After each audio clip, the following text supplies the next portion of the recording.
Nancy Koehn, and I am the James Robison Professor of Business Administration at the Harvard Business School. I was born in Chicago. I lived in Illinois and in Maine and in Texas as a child. Went to school in California, came to Boston 25 years ago for 2 years and never left. I think of myself as a traveler.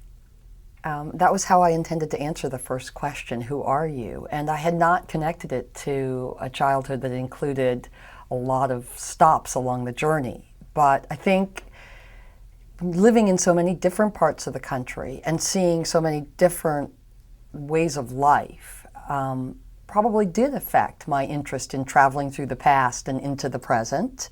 I'm very comfortable with traveling without a set destination, and that may have something to do with being a child that, changed schools so many times. Until I reached 6th grade, I think I was in a different school every year. So maybe that proclivity to travel, metaphorically, is part of who I am as a professional and as a human traveler, as a traveler on a life journey.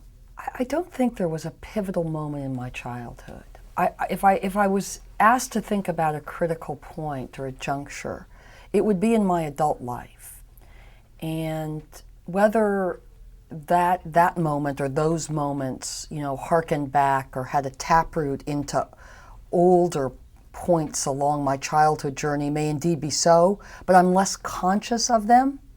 And a piece of that is an increasing impatience with living in the past, which I think even as a historian, being paid to do that in many ways, I have spent as a human traveler too much time doing.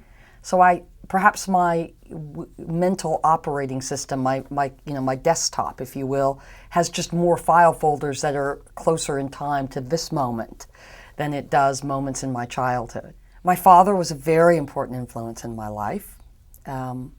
I thought for most of my adult life thus far that he was much more important than my mother, but I think now in my middle age, and I feel like I'm aging as I speak, my mother was very important also.